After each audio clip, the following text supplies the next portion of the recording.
Sawalan, anaknya sekarang Sawalan. Sebelumnya kayaknya tadi belum dibuka sama Pak Simon ya. Monggo pertemuan ini sama-sama kita buka dulu dengan membaca basmalah. Yang beragama Islam, yang bukan beragama Islam kami persilahkan. Semoga saya dari aku. Bismillahirrahmanirrahim.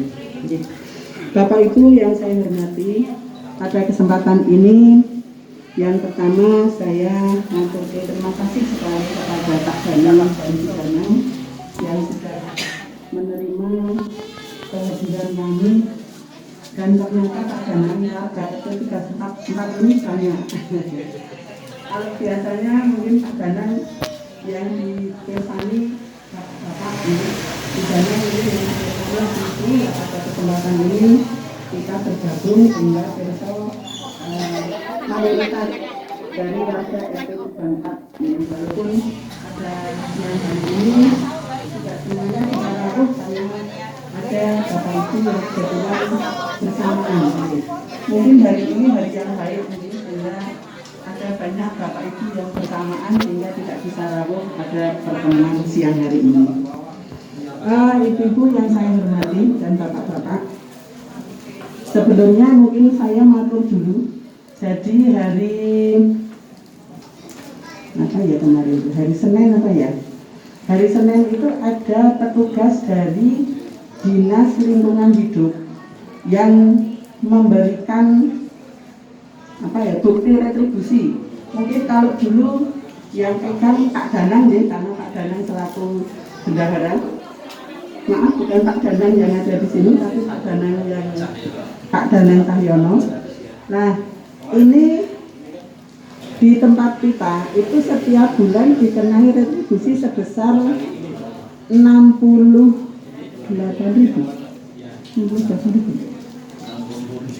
60.000, tapi kita disuruh bayarnya 45.000. Sehingga nanti setiap bulan dari bendahara mungkin mengeluarkan kaitannya untuk retribusi sampah.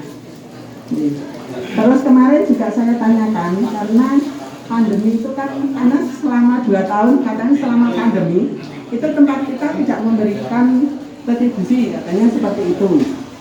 Terus saya nyuwun, kemarin itu ada keringanan dalam artian yang sudah berlaku 2 tahun itu tidak kita hitung gitu. Sehingga kemarin dari petugasnya ya ini akan saya sampaikan, malah dianya bilang katanya di tempat kita dari 9 RT itu ada RT yang rutin memberikan retribusi sampah. Ini RT 37 sama RT 39 katanya. Terus saya ya matur, ya maaf kalau RT 34 karena tidak ada pertemuan sehingga tidak punya uang kas, saya maturnya seperti itu. Sehingga mohon nanti Bapak Ibu bisa memahami bahwa retribusi sampah ini nanti kita mulai di bulan April sehingga pembayarannya pada bulan Mei. Ngaten deh Bapak Ibu. Jadi kayaknya tidak ada perubahan ya Pak ya dari tahun kemarin ya, sama ya. Cuman masalah sampah ini juga agak pelik ya, karena kemarin itu beberapa hari sempat tidak diambil. Bahkan di rumah saya ini yang biasa Mas Dodok ngambil itu sudah hampir 10 hari nggak diambil. Ya, saya sampai hari ini belum diambil. Iya Mak, saya sudah 10 hari mungkin, ya, 10 hari nggak diambil. Saya nggak tahu permasalahannya apa, soalnya kayaknya Pak Dodok juga nggak pernah ikut arisan ya, sehingga mungkin kalau ada permasalahan mungkin bisa kita pecahkan bersama gitu.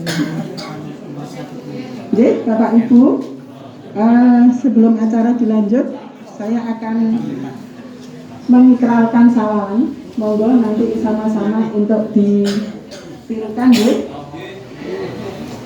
Ikrar sawalan. Bismillahirrahmanirrahim. Dengan mengharap ridho ilahi, kami yang hadir dalam majelis ini menyadari dan mengakui dengan tulus ikhlas bahwa kami telah berbuat khilaf dan salah, baik yang disengaja maupun tidak disengaja, maka kami berikrar dengan sesungguh hati saling meminta dan memberi maaf untuk saling menghalalkan. Ya Allah yang Maha Pemurah dan Maha Pengampun, ampunilah segala dosa dan kesalahan kami, terimalah segala amal soleh kami, limpahkanlah rahmat-Mu kepada kami. Amin. Jadi semoga dengan ikrar sawalan ini Bapak Ibu sudah menghalalkan semua kesalahan dan kehilafan Bapak Ibu semua.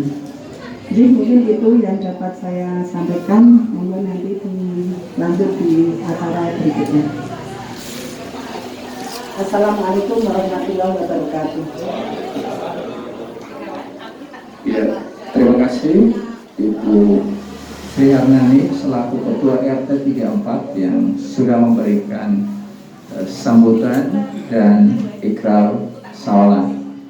Acara kita berikutnya adalah hikmah sawalan dan pamitan haji yang akan dibawakan oleh Dr. Nurdin sendiri selaku Bendahara RT 34 ya. Pada beliau saya persilakan.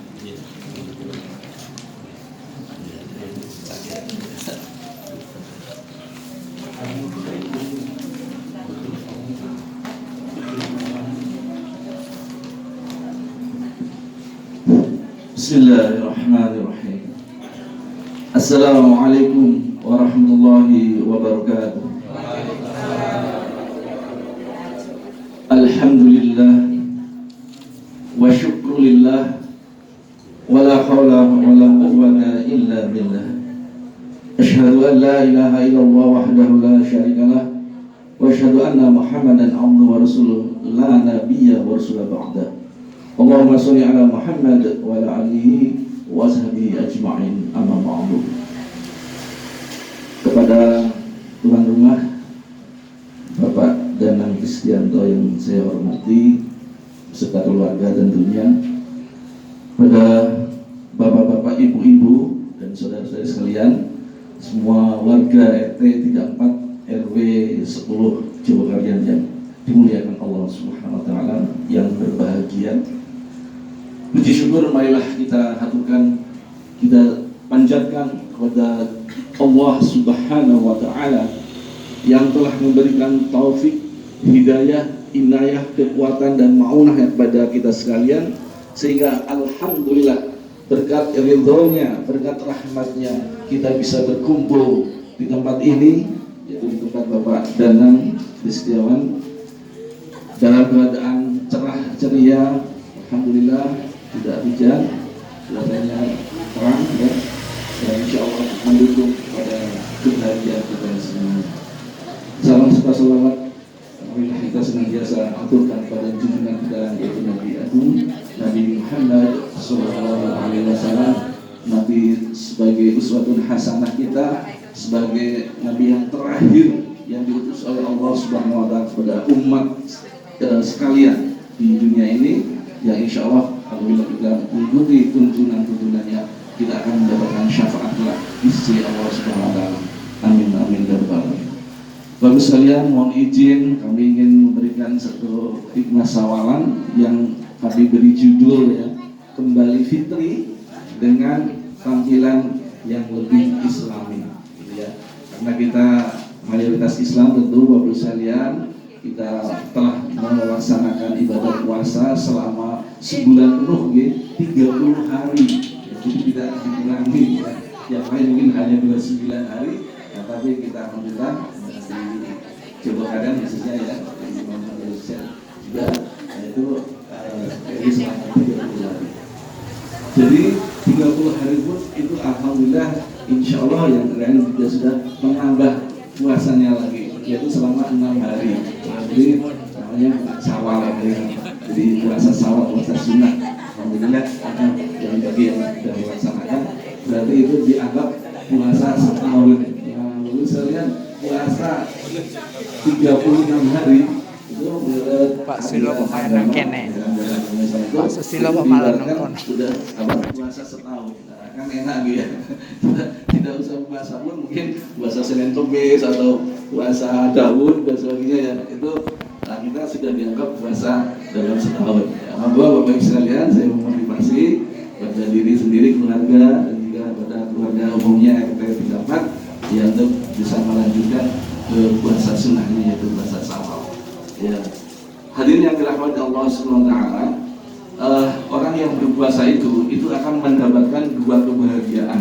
Nah, di dalam ajaran Islam itu dikatakan sabda Nabi Muhammad, An Abi Hurairah qala Rasulullah sallallahu alaihi wasallam walisoimi farhatan inda iftar wa farhatan inda liqa'i rabbih.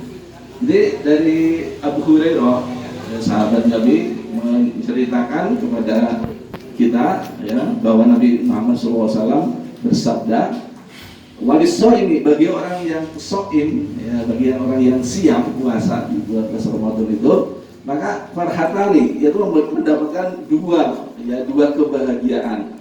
Yang pertama ya farhatani inda iftar, yaitu ketika kita berbuka. Nah, coba kita bayangkan sekalian ya, ketika kita menahan puasa dari fajar ya sampai tenggelam matahari ya mungkin sekitar 11 jaman itu ya kita hitung. Nah itu kita tahan lapar, ya, tahan minum haus, tahan hubungan suami istri dan lain sebagainya. Kita berbuat sabar ya dengan kemarahan, menjaga lisan, menjaga tingkah kita. Kemudian kita buka ya dengan berdoa buka puasa bersama itu ya. Kalau kita berpuasa bersama di masjid itu, nah kita alhamdulillah kan Allahumma sumtu wa bika amantu wa ala siratu dahabatul ma'u wa tallatil uruqu wasabatal adru insyaallah, kan itu doanya ya. Jadi ketika kita sudah minum 1-2 tegukan itu ya, maka terasa di tenggorokan kita lega gitu ya, enak seger ya setelah kita melaksanakan puasa kita.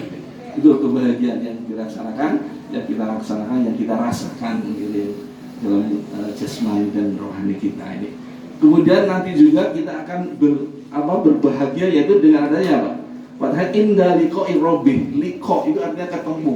Ya, kita itu keyakinan kita akan ketemu dengan Allah Subhanahu wa taala. Karena Allah kan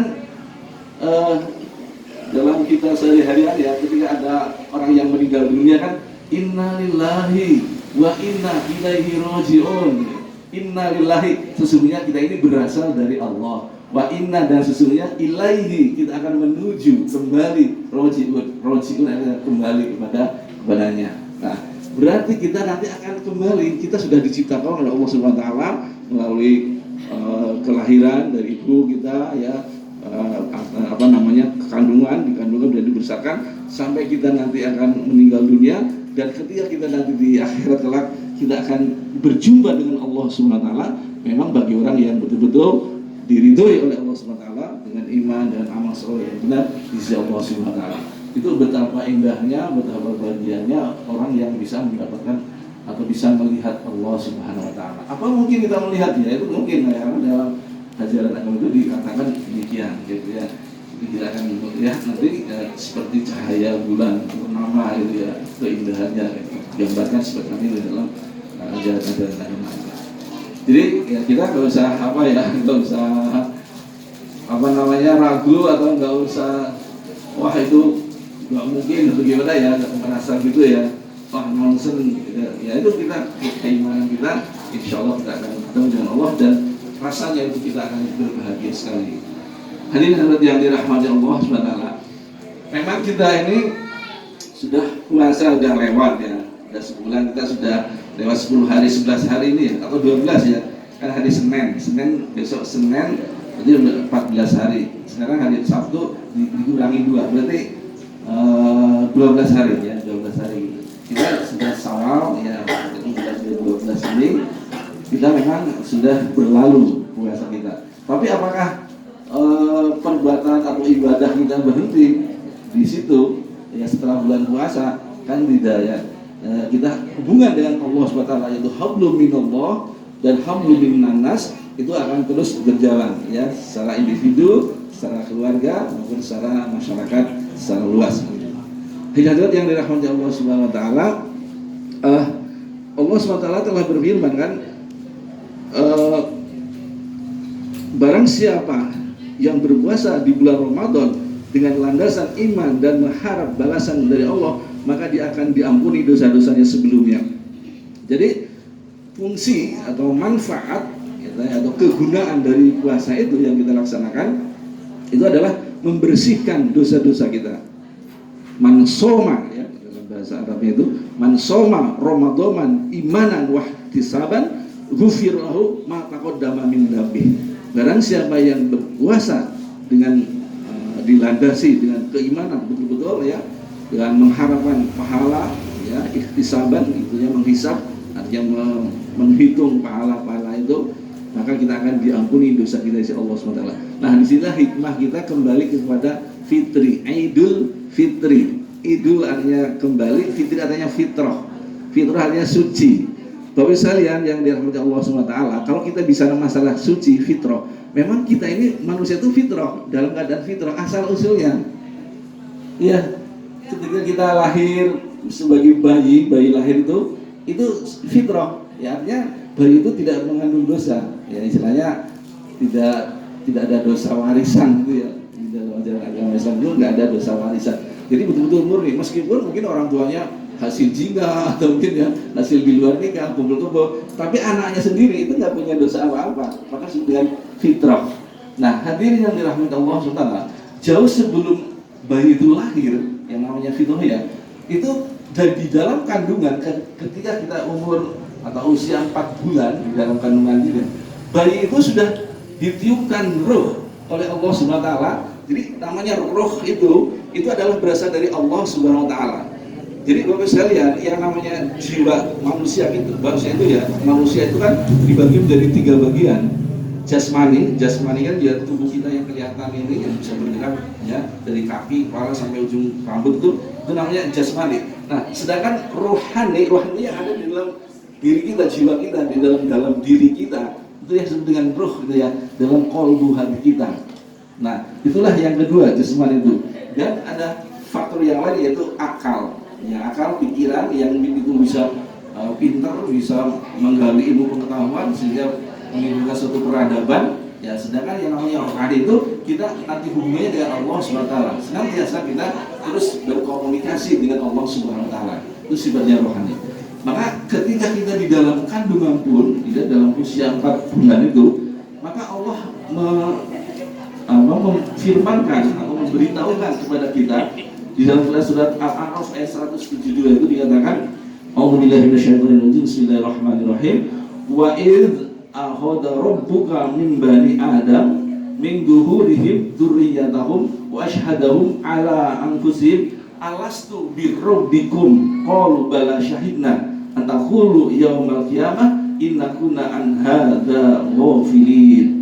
Dan ingatlah ketika Tuhanmu mengeluarkan keturunan anak Adam dari sulbi bukan sulbi mereka, dan Allah mengambil kesaksian terhadap jiwa mereka seraya berfirman, bukankah aku ini Tuhanmu?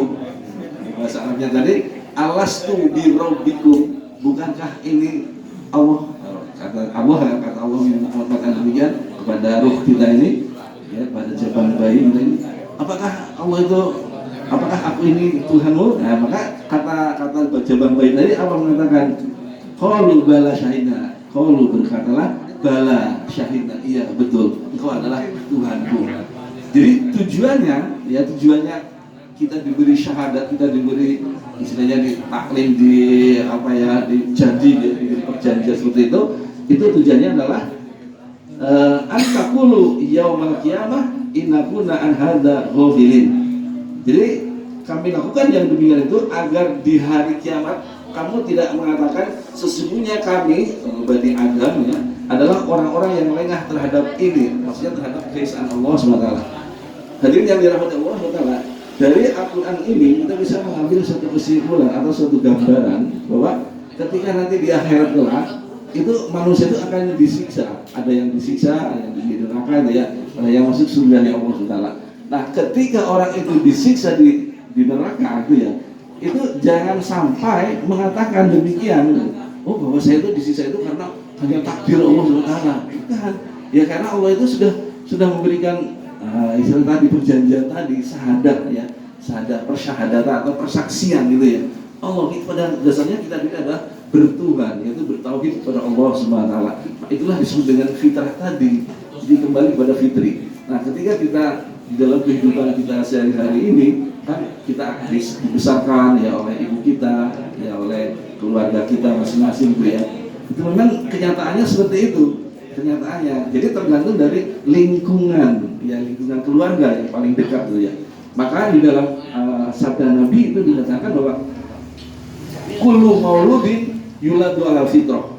Jadi, semua bayi yang lahir itu ya ala fitrah, yaitu dalam keadaan fitrah. Fala abirani wa juyasinani wa nasirani wa majusinani. Ya, jadi orang tuanya lah, ya jadi lingkungannya, ya orang tua kan lingkungan yang sekitar bayi itu kan yang akan membentuk apakah orang itu akan menjadi Yahudi, apakah orang itu menjadi Nasrani atau pada Majusi. Ya, kita tahu orang Yahudi itu kan memang ahli kitab ya, agama yang sudah memang lama bergerak ya, berkecimpung ya. Kita tahu sekarang di Palestina tuh ya, orang Israel itu kan orang Yahudi memerangi orang Palestina kan sampai kapan mereka akan terjadi, betulkan terus ya. Itu memang mereka punya milah ya, punya agama, punya ini sendiri ya, karena keturunannya keturunan nabi, para rasul kan gitu. Nah, kemudian diturunkan ke setelah Nabi Musa, yaitu Nabi Isa, yaitu nabi yang mengajarkan yang kita sebut sekarang itu Nasrani kan, seperti itu ya, agama Nasrani. Kemudian ada agama Majusi itu agama yang menyembah api kan gitu.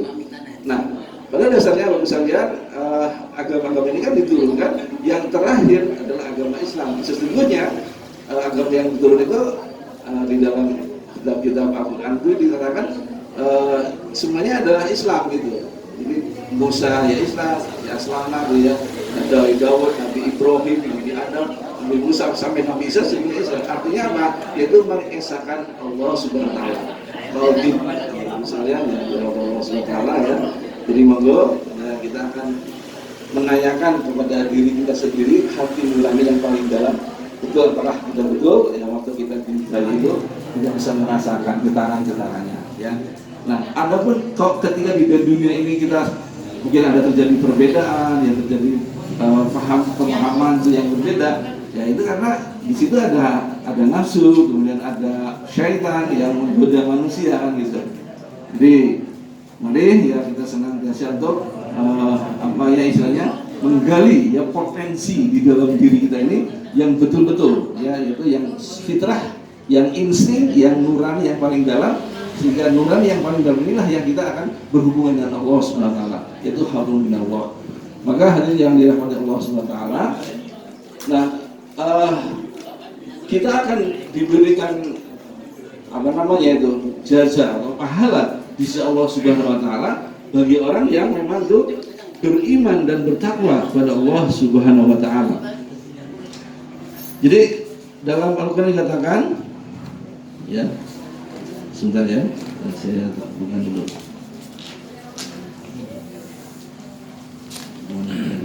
Ini. Hadirin dirahmati Allah SWT. Ya, dalam Al-Quran surat Al-Baqarah ayat 25 itu dikatakan demikian. Wa basyiril ladzina amanu wa 'amilus sholihati anna lahum jannatin tajri min tahtiha al-anhar kullama ruziqu minha min samaratir rizqa qalu hadzal ladzi ruziqna min qablu wa utubihi mutasyabiha wa lahum fiha azwajun mutahharatun wa hum fiha khalidun. Yang artinya, dan sampaikan berita gembira kepada mereka yang beriman dan berbuat baik atau beramal soleh, bahwa bagi mereka disediakan surga-surga yang mengalir sungai-sungai di dalamnya. Setiap mereka diberi rezeki, buah-buahan dan surga, dari surga-surga itu mereka mengatakan, inilah yang pernah diberikan kepada kami dahulu mereka diberi buah-buahan yang serupa, dan untuk mereka di dalamnya ada istri-istri yang suci dan mereka kekal di dalamnya. Quran surat Al-Baqarah ayat 25. Jadi hadirat yang dirahmati Allah SWT, ternyata ketika kita manusia itu masuk surga, itu ternyata ada syaratnya. Apa syaratnya? Di sini dikatakan itu bagi orang yang beriman dan beramal saleh, gitu ya. Jadi iman ini yang menentukan, ya, kita akan masuk surga atau neraka.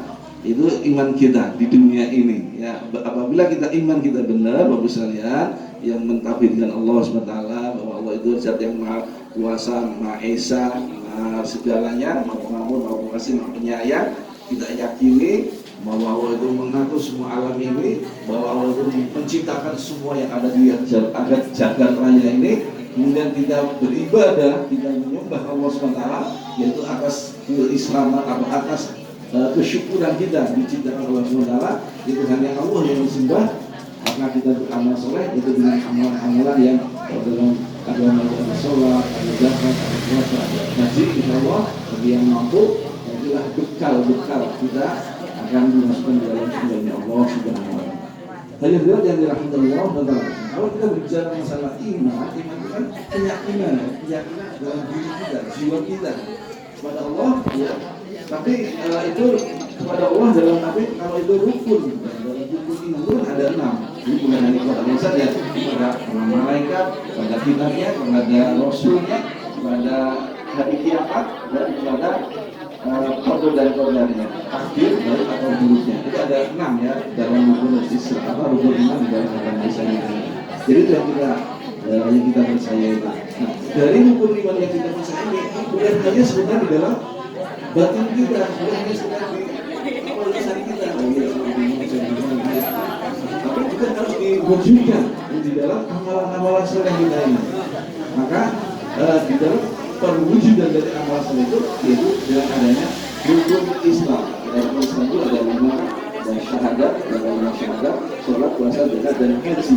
Bagi yang mampu, insya Allah ini nanti alhamdulillah diberi anugerah, diberi panggilan dari Allah SWT dengan istri saya.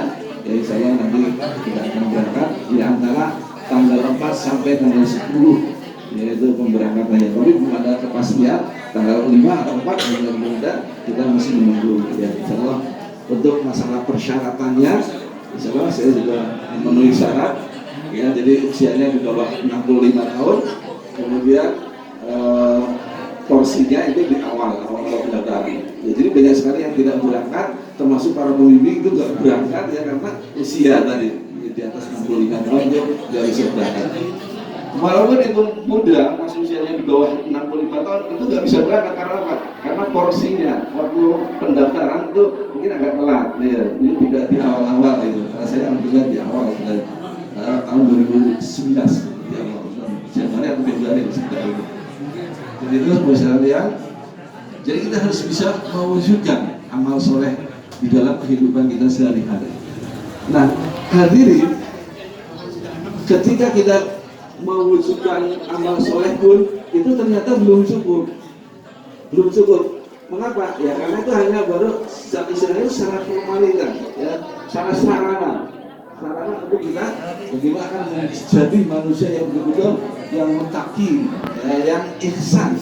Nah, maka dalam hal ini yang dirahmati Allah SWT, yang paling penting lagi adalah setelah kita menegakkan iman Islam, yaitu ihsan.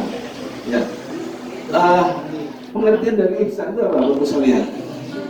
Ihsan itu anta'budu, ya, anta'budullaha ka'annaka tarahu fa inna lam yakun tarahu fa innahu yaraka. Artinya apa?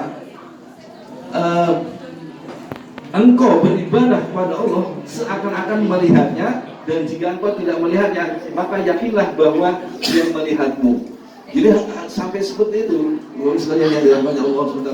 Ketika kita beribadah, sholat misalnya itu seolah-olah kita di depan kita itu Allah SWT kita melihat Allah SWT meskipun kan tidak mampu melihat. Nah, karena tidak mampu melihat itulah maka kita seolah dilihat oleh Allah, disaksikan, ya itu betul ya. Nah, sehingga konsentrasi kita, kehusuan kita itu betul tercipta di dalam gerakan-gerakan kita, misalnya dalam sholat misalnya. Dalam puasa misalnya juga seperti itu. Ketika kita puasa itu misalnya bisa bersembunyi di ruangan atau di kamar mandi atau ketika kita wudhu, itu kan bisa aja kita mungkin sambil menghirup air kita seteguk tuh ya. Tapi itu tidak dilakukan. Artinya apa? Kita merasa dilihat oleh Allah SWT. Itu harus sampai seperti itu. Nah itulah yang disebut dengan ihsan yang dirahmati Allah SWT. Namun ihsan pun itu belum cukup kalau belum sampai ke muttaqin, yaitu takwa. Nah, bilang derajat takwa yang derajat yang paling tinggi di sisi Allah SWT. Maka puasa itu ya yang kutiba alaikum syiyam kama kutiba alaikum min qablikum la'allakum tattaqun. Jadi kita juga puasa untuk apa? Untuk bertakwa. Ya, bertakwa itu apa? Yaitu menjalankan semua perintah Allah dan menjauhi larangan-larangannya. Apakah kita sudah betul-betul bisa menjalankan perintah Allah? Apakah kita menjauhi larangan-larangannya? Nah, inilah di sini sekalian kita tantangkan kita, ujian kita, sehingga kita ketika kita berpuasa itu adalah merupakan alat sarana yaitu untuk menciptakan kita takwa kepada Allah SWT. Oke, saya kira itu yang paling penting lagi adalah ketika kita mempunyai kesalahan ya kepada sesama manusia. Kalau kesalahan kita kepada Allah, kita cukup astagfirullahaladzim, kita minta maaf kepada Allah Taala. Dan kalau itu kaitannya dengan dosa-dosa besar, ya, maka dosa itu kita minta ampun. Taubat, namanya taubat nasuha, kita tidak mengulang lagi perbuatan itu kepada Allah SWT. Tapi ketika kita berbuat dosa atau kesalahan kepada orang lain, maka kita harus minta maaf. Kita harus minta ridhonya kepada orang yang kita salahi atau kita zolimi. Nah, maka dalam bulan puasa ini kita alhamdulillah bisa berkumpul. Nah, saya terus terang di sini tadi sudah dikatakan oleh Ibu Singgi ya. Jadi kita saling memaafkan, saling mengikhlaskan, dan saling istilahnya menghalalkan segala kesalahan kita. Insya Allah saya juga kalau punya kesalahan, saya minta maaf yang sebesar-besarnya kami ada terlalu tutur kata perbuatan sikap yang menyinggung perasaan dari sekalian, kami mohon maaf. Dan sekaligus juga kami mohon pamit ya, insya Allah nanti kita akan berangkat haji sama istri ya. Pokoknya intinya itu kalau haji itu kayak orang yang mau meninggal dunia itu ya. Segala sesuatunya harus diikhlaskan itu. Iya, kita diserahkan kepada Allah Taala. Baik itu harta, tempat tinggal, ya, harta benda yang kita miliki, semua kita kesalahan kita.